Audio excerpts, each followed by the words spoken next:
Hey everybody, this is Modern Refugee. I walk every day. Sometimes I walk with my pack, and sometimes I walk with my pack at night, like tonight.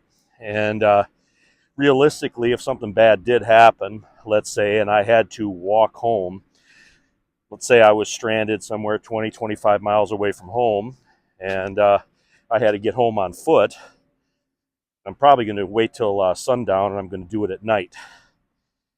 Just because night offers a certain amount of cover and protection for your movement.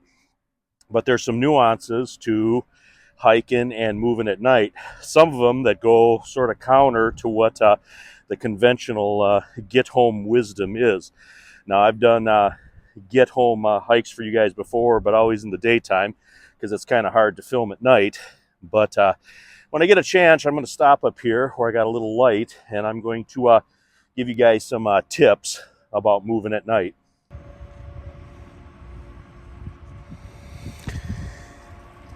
I hope everybody forgives me for the low light conditions because I'm actually out here doing this. There are some real nuances to hiking and moving at night. You know, we used to do crazy stuff as kids. We used to camp out in the woods, and we used to do insane things like walk the 3 miles into town to buy cigarettes at the all-night gas station. Sometimes we'd even take an ATV halfway, then we'd ditch the ATV somewhere and we'd walk the rest of the way to go buy beer or whatever crazy young kids do. And being in the woods and growing up in the woods and stuff, I learned a lot about moving at night. And I just did that recent video on tracking animals and stuff at night. And a lot of the principles from that carry over into this. Now, lights can be confusing at night. I know I mentioned that in that other video too. You know, it's really easy to get disoriented at night, and lights can be deceiving. Now, you might have 2 or 3 things that are lit up, you know, within a few miles of you that you think you know, but if you get turned around in the dark, you know, that factory complex that you think is off to the east, that might look like the athletic and school complex that is to the north, or like maybe a trucking company. That trucking company is all lit up because it's got, you know, a 24-hour operation, and you might mistake that for something else when you're out at a distance of maybe 5 miles or something. So that's why it's good to always have a compass that has a little bit of a glow-in-the-dark feature, like this guy right here.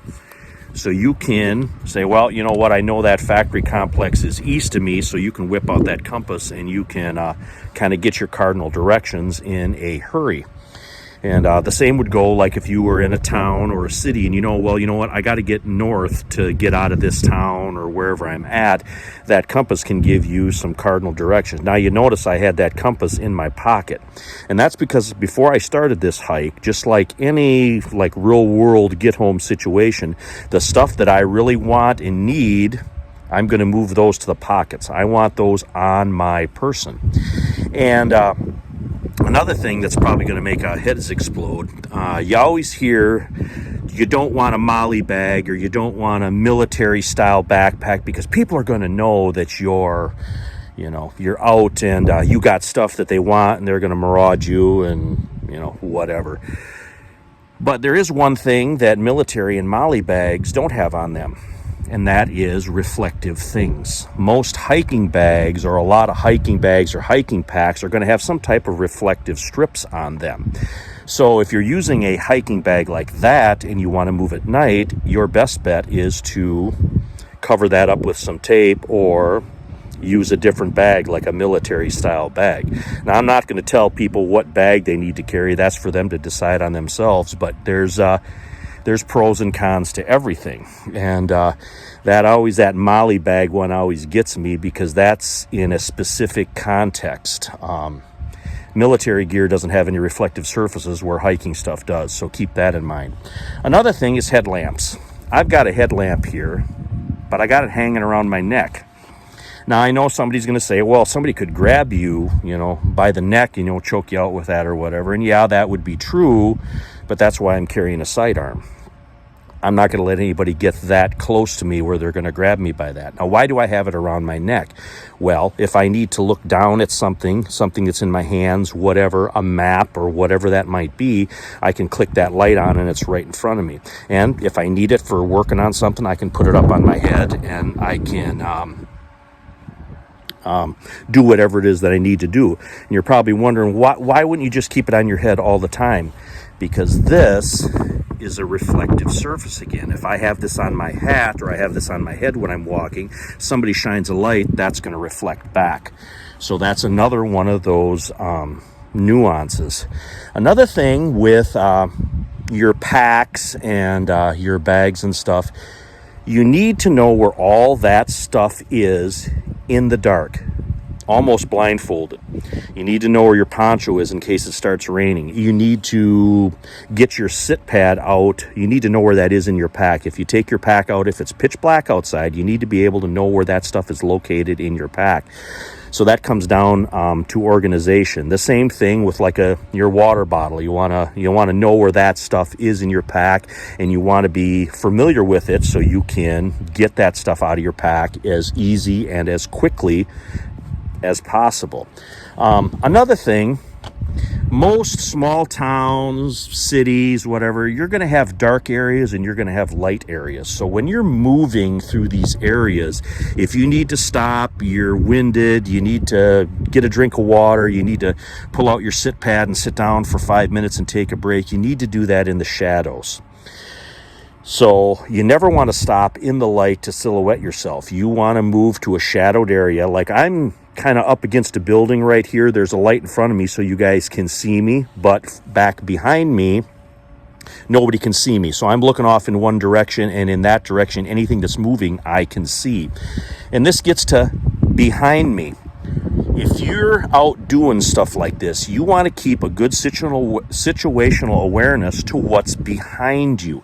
So from time to time, you want to stop and you want to do a 360 look all the way around. Make sure that there's nobody coming up behind you. You're not seeing some lights that are behind you. So you have that 360 situational awareness, because you know what? There's been times when, somebody came up behind me and I wasn't paying attention, and that could have been a bad situation if this was for real. Another thing is, if you're traveling with a group, let's say you're traveling with 2 or 3 people and you're moving at night, and you come to some place, let's say you're moving down a road and you want to cross an intersection, and that intersection, let's say, is lit up. You always want to send a scout out there. One person needs to go out there and check to make sure that the coast is clear, so not all of you get dinged at the same time, because you're all out there, checking the same thing.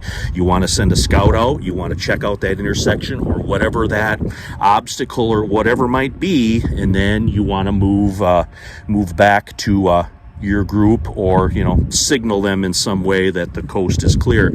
And something like this is really good if you have one of those like cheap infrared cameras or whatever. You can pull that out and you can check ahead of you, maybe 100 yards or whatever, and see if anything comes up on that camera. So that's another thing that you don't really see anybody talk about too much. And I mean, a lot of the tactical guys will talk about night vision or whatever, but a cheap like infrared camera will allow you to look ahead and see if there's anything basically living out in front of you or anything that might be an issue, so you don't have to run into that. So there are just some nuances to moving at night. And while I was doing my little night hike here tonight, I thought I would stop and talk to you guys about sort of the ins and outs of traveling at night. But anyway, this is Modern Refugee. I appreciate all my subscribers out there. Hope you guys got a little information, a little entertainment out of this video as always, and you guys have a good one.